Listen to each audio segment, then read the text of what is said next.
Hello and welcome back to Secondhand English. My name is Alex. And I'm Mia. We're glad you could join us. In today's episode, we're tackling a very important and sometimes difficult skill, how to disagree professionally. That's right. In any job, you will work with people who have different ideas. Disagreement is normal and can actually lead to better results, but how you disagree is very important. Exactly. The goal is to share your opinion respectfully without creating conflict. Today, we will give you a simple 4-step guide with professional power phrases to help you do just that.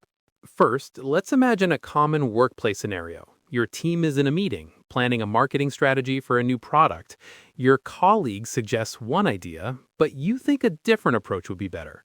This is a perfect situation to use our 4-step method. Let's break it down, starting with step 1. Step 1. Acknowledge the other person's view. Before you share your idea, show that you heard and understood your colleague. This shows respect. Here are some great power phrases for this step. You could say, I see your point about, or that's a valid point. Another good one is, I understand where you're coming from. After you acknowledge their point, you move to step 2. Politely state your own view. This is where you introduce your different idea gently. Exactly. Instead of saying, but I think, try these power phrases. You could say, however, I have a different perspective.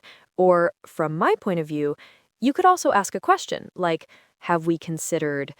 Those phrases are much softer and more collaborative, which brings us to step 3. Give reasons. It's not enough to say your idea is different. You need to explain why you think so. Right. Use facts, data, or logic to support your idea. Here are some power phrases to help.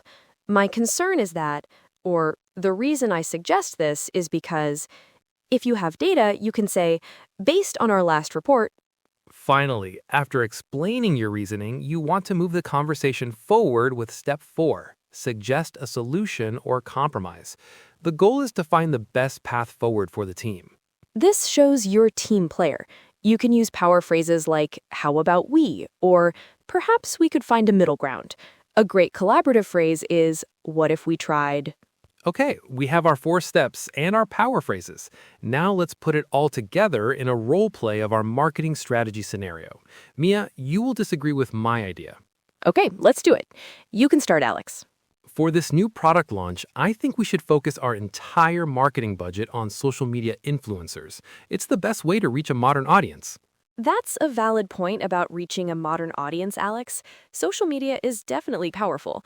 However, I have a different perspective on using the entire budget that way. My concern is that we might miss an important part of our customer base that isn't as active on social media. Perhaps we could find a middle ground. What if we allocated a portion of the budget to targeted email marketing as well? See how that works? Mia disagreed with me, but she did it in a way that was respectful, logical, and focused on a solution. It invites a discussion, not an argument. And that is the key to disagreeing professionally.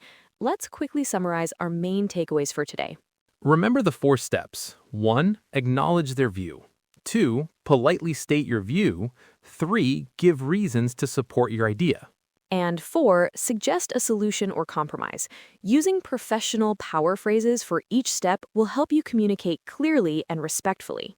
Practice these steps, and you will become a more confident and effective communicator at work. That's all the time we have for today's episode of English for the Workplace. Thank you for joining us. Goodbye, and we'll talk to you next time.